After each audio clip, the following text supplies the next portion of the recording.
Welcome back to a new episode of Mastering Programming. In today's episode, I'll actually be talking about something that is very personal to me. It is very important to me. And I also think that if you're clicking on this video, you probably do have a lot of worrying and you're probably just nervous at the moment because you're probably in a situation where you are not doing good at math and you're considering to do computer science, you're considering to do some programming or some software engineering, and you're just not sure if your current math knowledge or math abilities are good enough for you to actually be a programmer. Now, you might have seen like 1,000 other videos because I think everyone talks about this topic, yet a lot of people either get it wrong, and I might be getting it wrong as well, or they just are talking to a specific or a different kind of audience than the ones that I'm targeting today. So who am I actually targeting in this video? Like, who am I actually hoping to watch this video that I'm doing? Well, I'm targeting people who are bad at math, and I'm not talking about like people who get 70s, because man, a lot of those people that are talking about why math is important in programming or not important in programming, they'll be like, yeah, I was bad at math, and then they would say something like, yeah, I got 70% or something. No, I'm talking about the people who are really bad at math, people like me. Like I spent all of high school, and I think actually all of like primary as well, not passing the 50% mark. I don't think I passed a single math exam except for like one test, and I think I probably cheated on it or something like that. I'm not too sure. I probably shouldn't be saying this on YouTube, but these are the people that I'm talking. If you're here because you're doing really bad at math, then this video is for you. If you're someone who's really good at math, then congratulations, you might find things a bit easier, but this video is not for you. You can obviously, please do continue watching it, like it, and enjoy watching it, but I'm really hoping to make a few people here who are probably a bit nervous much less nervous and calm down. Now let's get started into this video, and to make things easier, I actually separated this video into three different parts. First is just some introduction about math and why I found it hard and why you might be finding it hard as well. I'll be talking about math in your degree itself, like while you're at uni and while you're studying, and why it's good or why it's bad and whether you even need it. And then finally, which I guess is probably what you're actually looking for more in this video, is math in the actual industry. Like, do you actually need it as a programmer? So this is after you finish uni.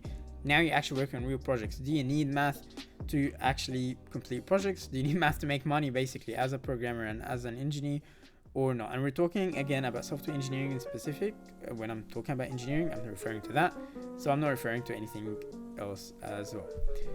Let's get started. So the first thing is, why did I find math hard? Well, I found math hard because I just couldn't create a story or like an understanding of what's actually going on inside of my mind. Now, this was probably more related to like the harder math, but overall, that it was always the same reason to why I didn't understand specific math concepts. I just couldn't create a reasonable story in my mind to how I'm using this, and I think that's probably something that I'm lacking, something that I need to work on, and something that I actually learned how to do really well after I started working. And maybe that's the same reason why you're actually bad at math at the moment, is because you're just not linking whatever information is being thrown at you to some reasonable response, or like a cause, a reaction, a reason behind why you actually need it. And so if you're in that scenario, maybe I would actually recommend trying to find some reasons to why you're learning this and how you use it in real life that might really help you in the real world using math. Now, let's go over that. Why am I bad at math? You might be bad at math for another reason. Let's actually get into whether math is needed and used in your software engineering degree or your computer science or your RT, whatever.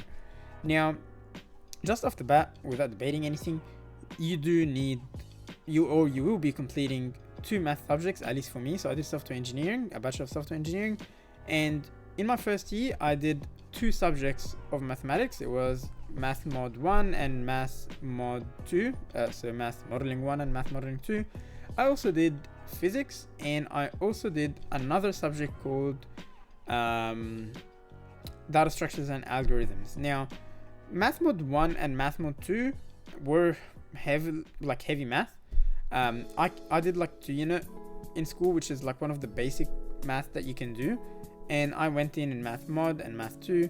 I actually ended up repeating one of them. It was Math Mod 1, so I repeated Math Mod 1 because I failed the first time, and then I did it again and I passed it, and then I did Math Mod 2 and then I passed it as well.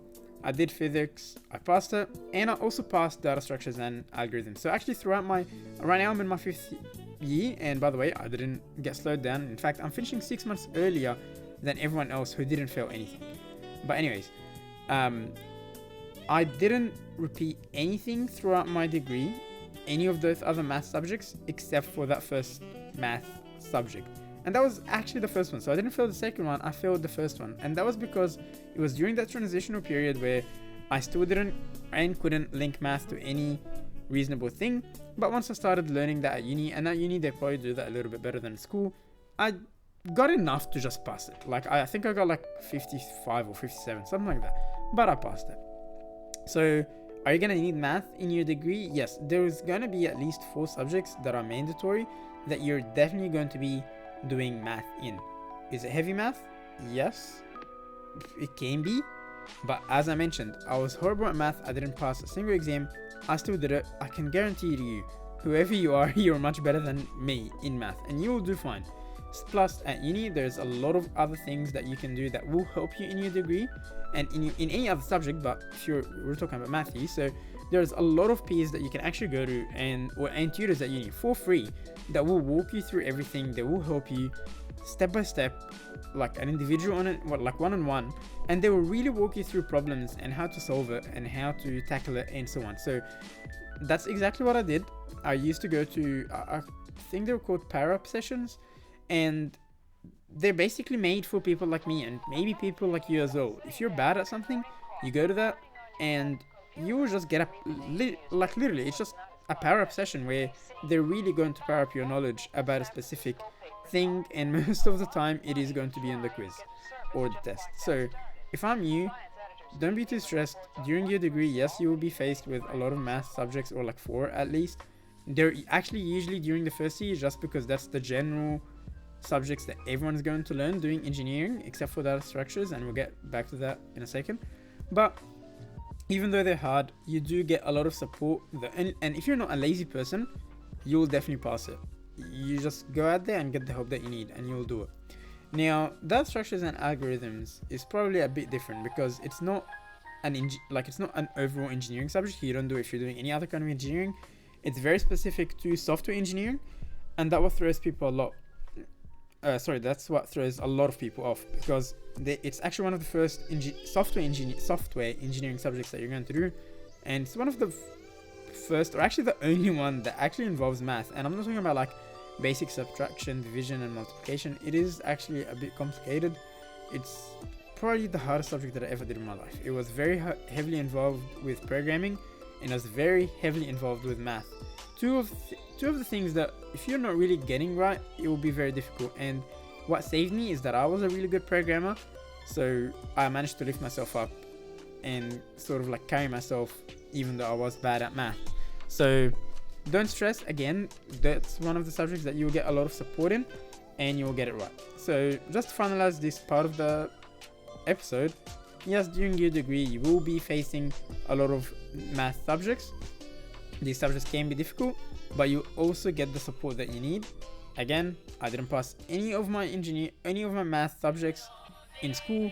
I went ahead anyways, and I managed to pass all of them completely. So you will be fine. If you're stressed over whether or not you'll be able to make it in uni, just get yourself into uni and you'll definitely be able to do it, especially if you're passionate about it, and if you really want to continue doing software engineering, computer science, or whatever, you'll find a way. Don't stress. Don't let uni stop you just because you're worried you're not going to do well in uni as a software engineer. You probably will do well if you're already watching this video and trying to do your best. So don't stress about that.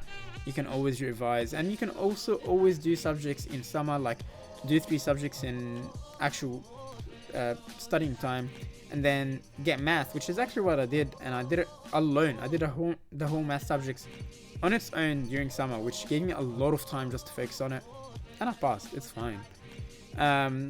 So aside from uni, aside from those few subjects, you're actually not going to use it again at all during uni. Maybe just some like subtraction, addition. Like if you can calculate how many fingers you've got, and now how many fingers you've got, minus this, minus that, plus this.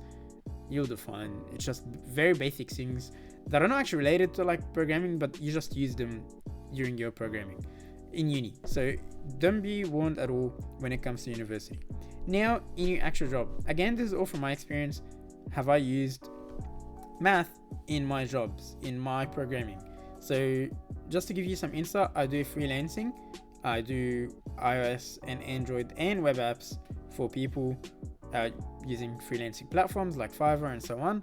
And I also had 2 different jobs so far. So I had a job at a company called Tago where I was a Python programmer, and I also had a job which I currently am in now, which is a developer, and I do experiments for doctors and researchers that they can use. So I create apps that they use to actually do their research.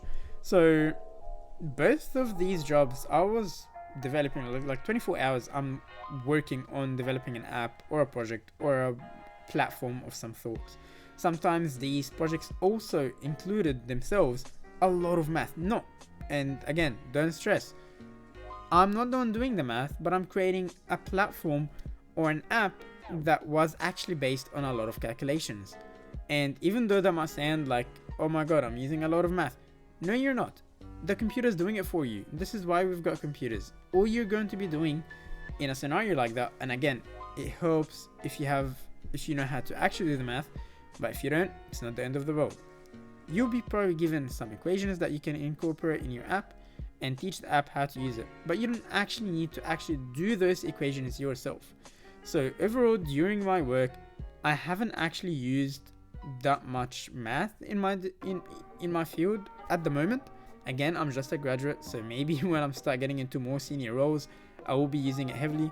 But from what I'm understanding now, and when I ask my manager, when I ask other colleagues, unless you're actually getting really specific into what field you're getting into, like if you're doing some machine learning, like if you're doing software engineering because you want to work with machine learning and artificial intelligence and all of that, well, yeah, you will probably actually use a lot of math. If you want to create your own like data structures, again, you will use a lot of math.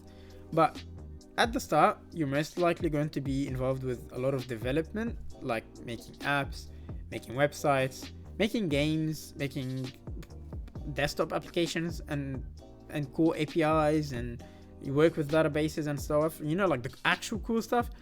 No, you're not going to be doing math. Again, it helps, but you're not going to need it as much as people make it sound. Like people make it sound like you're always going to be writing calculations on a calculator. That's not the case. You can still go throughout your entire workday without doing any heavy mathematics. Now, before I end this video, is math actually needed, and is it important for a programmer?